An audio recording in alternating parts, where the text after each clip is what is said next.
Good. Thank you. Good evening, everybody. First of all, I want to thank you for getting involved in the primary. And I mean getting involved huge. It was a revolution. Just a couple of examples. You elected Anthony Kirk. Rock solid conservative, and he replaced one of the most liberal members in the Senate. He's going to win the general. Justine Watsack, you elected her. She's going to make us more conservative. So thank you so much for your involvement in the primary. I want to ask you a question. What makes our country great? Why do people come to live here, risk their lives? You don't see people risking their lives trying to go to Cuba or to Mexico. What's the difference between our country and theirs? It's not the soil. It's not the resources. It's freedom, right? That's the benefit of what? A good government. It's our government. It's our laws. It's our Constitution. That is what affords us prosperity and freedom. We used to. Yeah, right now we have people trying to turn our country into Cuba with socialistic policies, out of control government spending, and corruption. And then you have people like you fighting to keep the country that our founding fathers gave us. We are in a battle to save our country, but we need leaders to fight this battle that are bold and strong. That's why when I endorsed Kari Lake, I said, I am all in. Because we need a governor who's like Ron DeSantis. Do we love Ron DeSantis here? Why? Because he's bold. He actually governs the way he campaigns. He stands up to a corrupt and out-of-control federal government. He buses illegal aliens to Washington, D.C.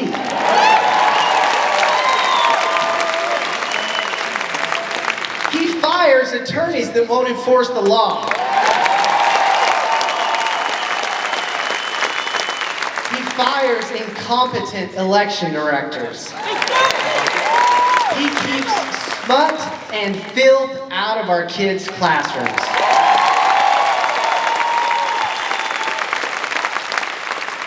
Do we love Kari Lake? Why? Because she's bold. She pushes back against a corrupt media and biased media. I've never seen, in fact, I have never seen anybody do it the way she does it. And she just owns them. I mean, she eats them for breakfast. It's incredible. Kari will never mask our kids. She will never shut down our schools, our businesses, or our churches. She will secure our border. She will get this homelessness disaster under control. She will cut taxes. She will push back against a corrupt Washington, D.C. She will secure our elections. She'll protect our individual rights and free markets. Her opponent is a radical lefty. I know, I served with her in the legislature. Her policy will increase your taxes, crime, and homelessness, and the cost of living. She will destroy your children's education. Not to mention that every election she's overseen has been an absolute disaster. Unlike her opponent, Kari Lake has ideas and plans. She has an incredible vision that will benefit and help all of the citizens of Arizona. Incredible opportunities lie ahead of us with a Governor Lake. That's who I want to work with. Kari Lake and Ron DeSantis. Those are two names that you should all get used to hearing. And you will if we do our part. If we do our part, she will win. Thank you.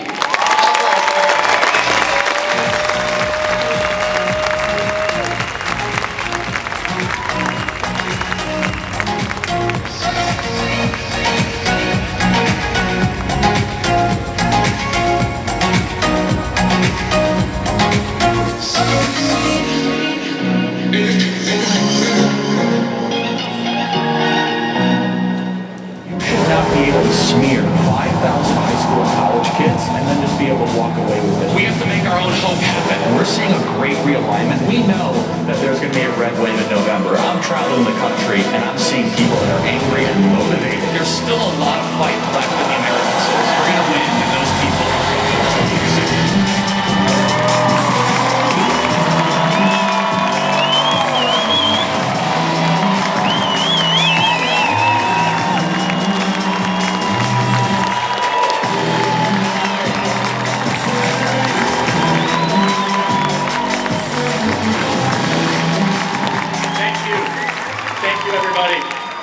It's great to see all of you.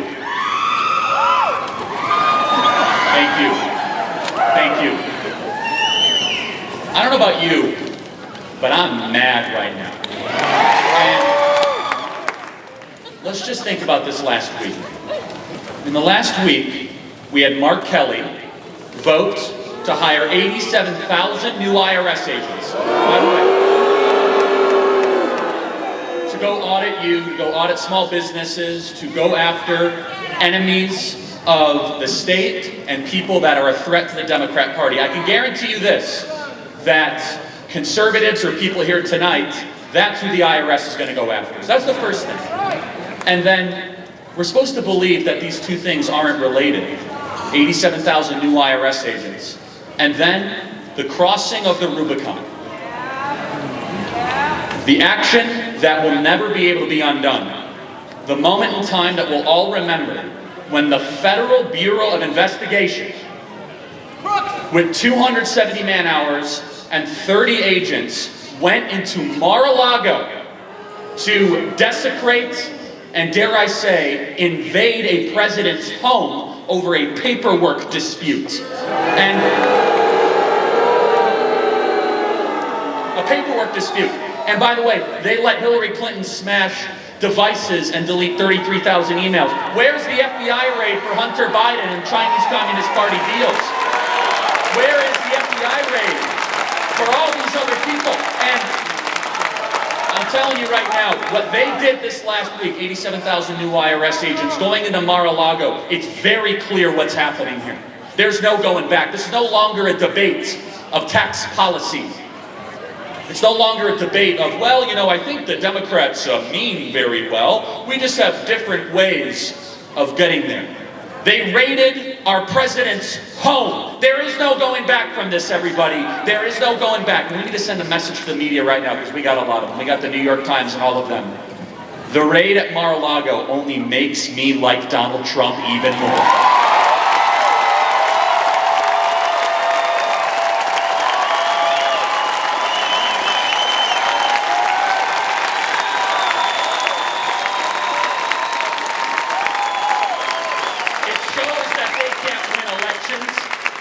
Democracy is what they always say. By the way, we're a republic, not democracy. Big difference. We are a constitutional republic. Thank you for listening to the Charlie Kirk Show, by the way. It's a great speech. But it's very clear. They want to intimidate you. They want to silence you. They want to make you afraid that you might be the next person to receive an audit, that you might be the person at 4 a.m. where the FBI comes into your home. That right there, as we call it, the crossing of the Rubicon, is them saying to us, we now have an internal police state. Now understand why they have to do this, though. And this is the silver lining. They're doing this because they saw the results of the Arizona primary. They're doing this because Trump-endorsed candidates are winning Secretary of State's races, winning governor's primaries, they're winning Senate primaries. The more you attack the America First MAGA movement, the stronger we become. You see, they can't win using normal means. They don't want to have a policy discussion. Their ideas are failing.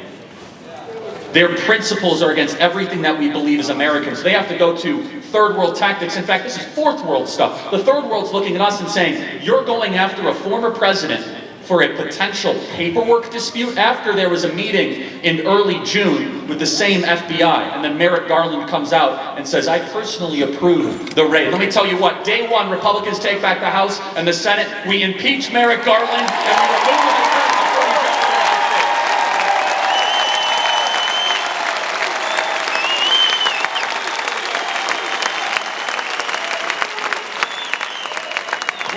up with this anymore. The new conservative movement would roll over and say, you know, whatever, it's the FBI. No, not anymore. It is very clear, and you've seen all this online maybe 1 or 2 different times. That wasn't just a raid against Trump, that was a raid against your values. That was a raid against you. That is a presidential landmark where treaties were signed, deals were negotiated. That's a desecration of the conservative movement. And they say, well, we're a very non-political branch of law enforcement is what we are. They are the shock troops of the Democrat Party is what they have become. But understand, in reaction to that raid, it was interesting to see how the Republican Party responded. Now, some people responded beautifully and wonderfully with disgust and outrage, the same way you did. But do you notice how some Republicans were very vanilla in their response? Where they said, well, we have to allow this to play out. We have to allow this to unfold. You see, what makes the America First MAGA movement so unique, so dangerous, is that we're not just fighting for freedom and liberty, but we're against the uniparty. We're against the Republicrats and the Democrats that always get us into foreign wars unnecessarily, keep our borders wide open, deindustrialize our economy, and they just want us to talk about issues that don't really matter. You see, it was very interesting to see the Republican Party. Some were very good. Blake Masters was wonderful, Kari Lake was terrific. You see the people running here, but many people in the establishment of Washington, D.C., they say, well, you know, we can't attack the FBI for what they did here. And I think all of you know better. You know that right now, one of the greatest threats to our liberty, it's not happening in Ukraine, it's in our own government against our people. And let me be very clear, I don't like saying that. I wish I trusted our federal law enforcement. I want to trust the people in the FBI. I'm sure there's some phenomenal people that are doing some great work there. But it's more in the boots and the suits. But how many times do we have to make excuses for these people? They spied on Donald Trump, and we know with Peter Strzok Smirk's text messages with his lover, Lisa Page.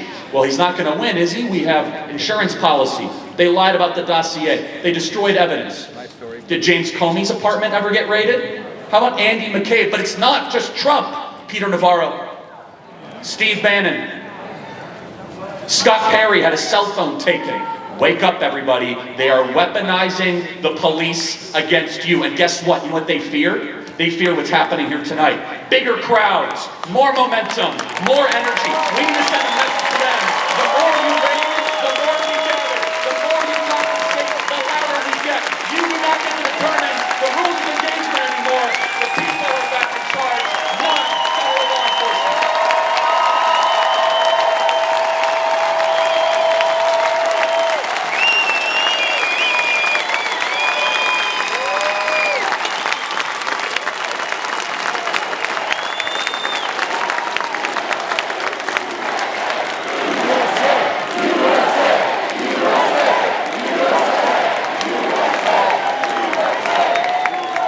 Equal justice is a promise.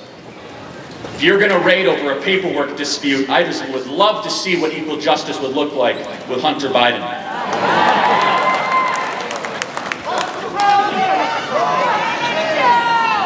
We have a wonderful person, Donald Trump, that I think is going to run again in 2024. And I think a lot of people are going to be behind that. But here's the good news. You live in the state that gets to determine all of this. You live in the state that is now the battleground. 50-50. Hundreds of millions of Democrat dollars are coming into this state because as Arizona goes, America goes. You see, we get messages all the time on the Charlie Kirk Show, on our Real America's Voice show, and our Salem Radio Network show. Thank you guys for listening and supporting us. Where they say, Charlie, what can I do? And I always ask them, where do you live? And they say Massachusetts or New York or Oregon. I say prayer is great, and fasting and praying and helping our program at Turning Point Action. Thank you, by the way, for supporting our great work at Turning Point Action. We're in the grassroots, we're making things happen. But here's the good news, everybody. You don't live in Martha's Vineyard. If you did, I'd be a little suspicious why you'd be at a rally on Sunday evening. Anyway, that's a different story. You live in the place where everything you do matters. You live in the state where if America is going to survive as a constitutional republic, separation of powers, independent judiciary, respect for the unborn, protection of our children, it's all going to happen here. And so the question in front of us is, how do we act? How do we organize? What do we do? You see, I grew up in Chicago, Illinois. Any Chicago transplants here? You see, we say we're from Chicago. The best thing about being from Illinois is we have term limits, a little different than Arizona. It's 1 term in office, 1 term in jail. We ask for our governor's cell number, we literally mean his... the place Hunter Biden should go to, right? That's what we mean. I moved to this state for a reason. I know a lot of you did as well. We love our, 42nd generation Arizonans, like Tyler, 7th generation, whatever it is. We love the people that built Arizona. We're thankful for them. We came here because this is a liberty-loving, freedom-loving state. We came here, not to California, not to Colorado, because we saw this as the best of America. You know what I love about Arizona? No one cares who your parents are. No one cares about where you came from. It's what are you doing? What's your character? That doesn't happen everywhere. You go to most states, they say, oh, well, who are you related to? Or, tell me, what are you going to do for me? In Arizona, it's, show me. Are you able to do the work? Are you able to put the commitment in? Arizona still has that Western spirit where, in a bizarre turn of events, we have two contradictory things where we have some of the best Second Amendment laws in the country, praise God, and at the same time, we pass all these wacky tax measures and legalization of marijuana. There's kind of a contradiction. At the same time, we love our freedom here in this state. We love our liberty. And what's going on is a steady, well-funded, deliberate, deceitful campaign to turn this into the next Colorado, into the next California. The math is very simple. If they succeed, there will be no way to ever get back to conservative majorities in the U.S. Senate or to ever get a Republican elected as President of the United States. Everything we are doing here in Arizona, everything Turning Point Action is doing, matters more than ever before. And so the question in front of all of us is, what does that mean? We got to go register more voters. We have to get into the precincts. Here's what I can promise you. Mark Kelly will run the same dumb advertisement over and over again and will outspend Blake Masters 5-1. I guarantee it. So the question is, are we just going to complain about it, or are we going to do the difficult and necessary work to organize the precincts, to be volunteers? See, we have to understand that the left is going to get fat and lazy off the amount of money that they don't even have to work for. The funding coming in, the big billionaire oligarchs that fund out of state to turn Arizona. You know what that makes us? That means we have to be more resilient. We have to be more creative. We're going to have to put in more hours. We're going to have to spend more time in the grassroots. But long term, I would much rather be the movement that has to scrap for every inch than has some out-of-state billionaires that pour money in to try to change Arizona. We're going to outwork you. We're going to knock on more doors. We're going to register more voters. We're going to wake up early, right, Austin, on Saturday mornings and do Super Saturdays. We are going to put in more hours than they are and allow them to go run these silly advertisements. I actually think it's going to backfire on the Mark Kelly campaign. I really do. I think that he's going to lose votes because people will say, I don't care what he stands for. I have to watch another Mark Kelly ad. I mean, it's the most unbelievable thing. And by the way, what a liar Mark Kelly is. Can I just say that again? And let me also say, Katie Hobbs is one of the most unimpressive people. I saw an advertisement for her. I said, she's running for public office? With what constituency exactly? Here's the thing. They think that people of Arizona can be manipulated through crafty television advertisements and through all of these kind of deceptive wording and meaning. But here's the thing they underestimate and they don't understand. Is they don't understand how hard we are going to work. And they also don't understand how good our candidates are. You see, for how long in Arizona, I know many of you have been waiting, can we just get a real conservative to run for the U.S. Senate? You have one, everybody, a legit conservative. You've been saying, can we just get a real conservative to run for governor? Oh, you have a real conservative running for governor, let me tell you what. And there's so many things that are on the ballot box right now. You see, the media always says you can't talk about what's happening in our classrooms. And this is something that we talk about all the time at Turning Point. We talk about the war on our children. And we call them groomers, and they are groomers, by the way. You go after children with this perverse sex education, you go after them with CRT, you go after them with chemical castration drugs, you belong in jail, not in the classroom, period.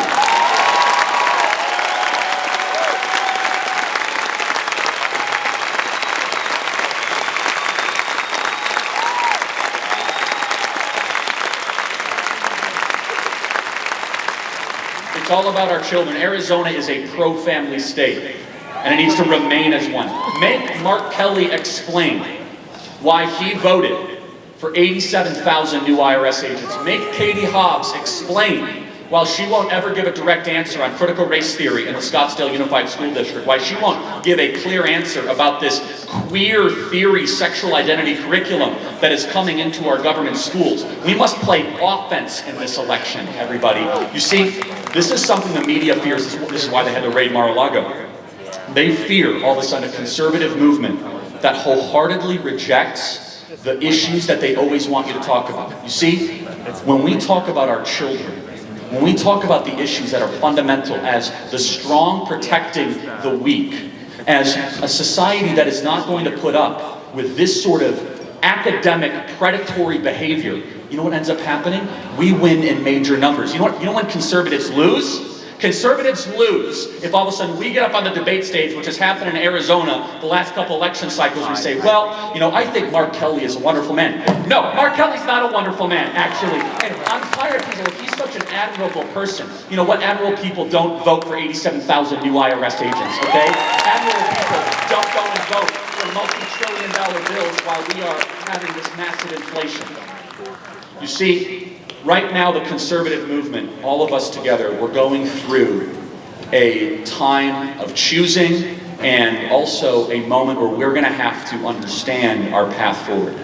Now, as we have these amazing candidates, this is my one fair thing of warning, and this is what you're all here tonight.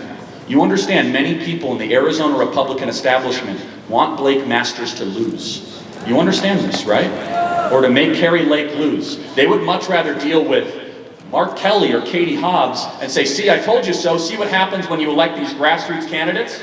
It's the I told you so crowd. This happens all the time. You're not allowed to say this out loud. So what does that mean? Well, they might have all the crony Chamber of Commerce special of interest, but we have the people. We have people that are rising up in record numbers. We have pastors, we have parents, we have plumbers, we have electricians, we have police officers, we have people that are in the muscular class in our country. And by the way, we need far less people going to college and more people that work with their hands in America, by the way.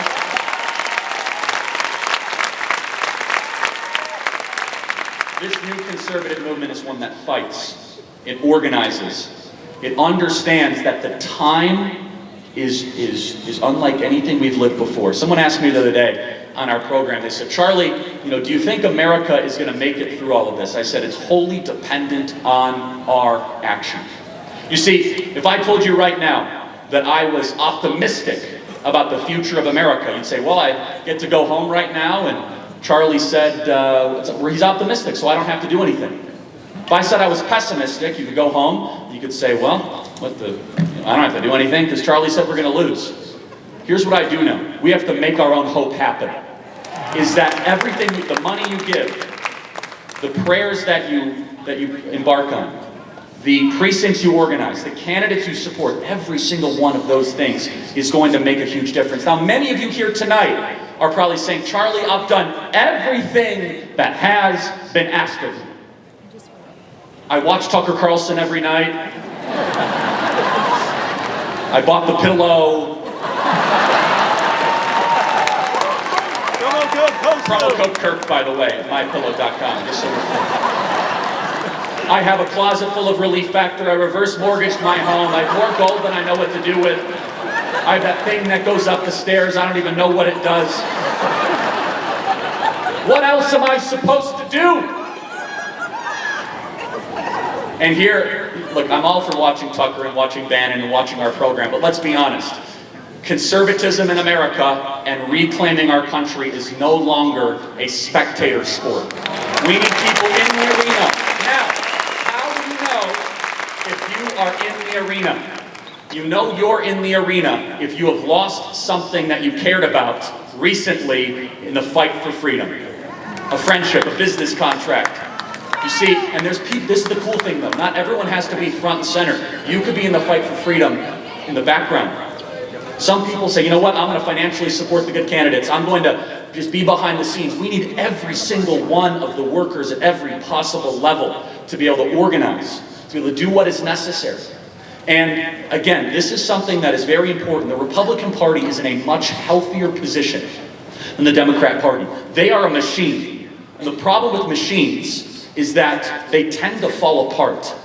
You see, they have interchangeable parts. Mark Kelly just does exactly what's been asked of him. All this out-of-state money comes in. We have independent thinkers. We have grassroots candidates. We have people that are challenging the status quo. We're able to fill up arenas for out-of-state governors that come to Arizona. I mean, it's an unbelievable thing. We're in a much healthier position. And on that question of whether or not we are going to win, I'll close with this story. The greatest man to live in the 20th century was Winston Churchill. Churchill was the only man that was smiling the morning after Pearl Harbor. He walked into his war cabinet meeting with a cigar and a thing of whiskey, kind of chuckling and smiling, while the rest of his war cabinet was somber and depressed and upset. He walks in and proclaims to his war cabinet, "Gents, we have won the war."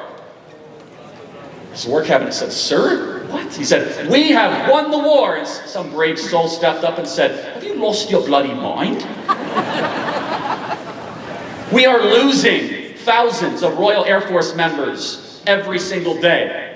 They are blitzkrieging London. They bombed a hospital. We barely got our troops out of Dunkirk. They're planning an amphibious invasion of Brighton and the southern tip of our isle. What do you mean we have won the war? And Churchill took a sip of whiskey and a puff of his cigar, and the room stayed eerily silent. He said, I've studied the Americans and I've got to know them. They may be slow to the game, but let me tell you, once the Americans have awakened, the war is over. And I proclaim to you right now, after Pearl Harbor, the America has awakened and the war is over. Everybody, we awaken, we